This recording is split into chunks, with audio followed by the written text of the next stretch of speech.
Hi guys, it's me again, Linda Korea. Thanks for watching. Today I will have a message to you about the meaning of the Om symbol. I'm sure you've all seen the little symbol on yoga pants or wherever, and I don't know how many of you have picked it apart and figured out what all the little lines mean. Because anything they did, the Egyptians, all that all means something. People's tattoos nowadays all mean something. Ask them. That the wearer of the body inscriber. It's really cool. So it's very important. And I just found out the really, very big importance of this. And the reason I found it out was because a girlfriend of mine gave me a pair of earrings in the shape of the Om symbol. And that was a really precious gift. And she doesn't know how precious it is because this lesson is coming directly from me having those in my hand. So thank you, Kate.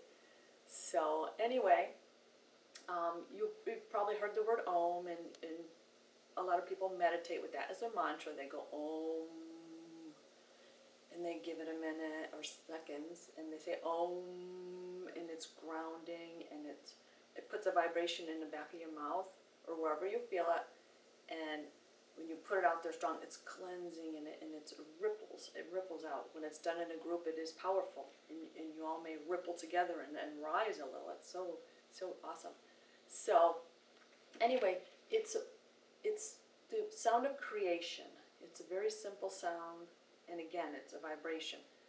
But the symbols are absolutely our whole conscious, subconscious, and you'll see what they knew back then in the Sanskrit, thousands and thousands of years ago, what they knew about human beings and all of our states of consciousness that makes us a whole being, and why we don't get to the upper state of happy joy consciousness, what's going on here. So by the symbol, you're going to see what that is. So it starts with a little circle at the top. Okay, and the circle stands alone. In my earrings, they're connected because they have to be to stay together. So the circle stands alone, and that's our absolute state of bliss, of joy. It's a peaceful place, but I would call it spiritual ecstasy, because when you get to that place, and you can stay there a long time, you're clear, it's just like you're floating in your head, and nothing's bothering you. It's amazing. So that's what that is. That's the absolute peaceful state of bliss, and once you get there, you're going to love to be in that place. So now we have a little half circle like that. I suppose it's kind of a half circle.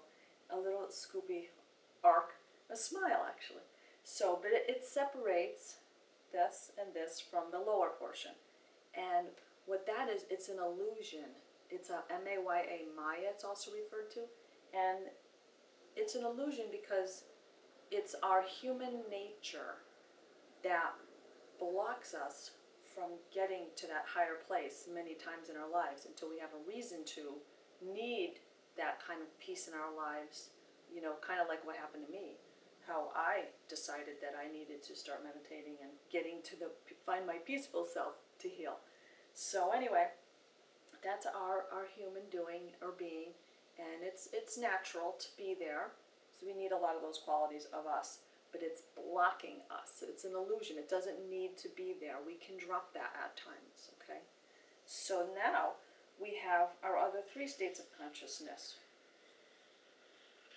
So, and there's a little loop there that will fall under those two symbols. And this is our unconscious state, when we're sleeping and we're so in a deep state that we're not thinking of anything, and we're not even dreaming. We don't want anything. We're just kind of like out. We don't even have a clue. Okay, so that's our first of the three that are under here. Then we have, it's a little larger circle or scoop, and this is the majority of the time we spend in our earthly patterns of day and night in a wake state. We're thinking, we're doing things, we're chilling out. So that's our awake state. And then the third one that comes together here is there, and that's our dream state. So we're dreaming there, we're having these experiences outside of our bodies maybe. We're thinking, sometimes we remember them, sometimes people don't remember dreams, and that's the way it is for them. So, but we have these little experiences we go on, and and some of us see them in colors, and some of us don't.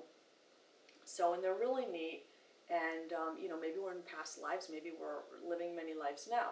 So there's a lot of reality to our dreams. Okay, that makes us a part of who we are. Okay, so this is our deep, deep slate, our unconscious.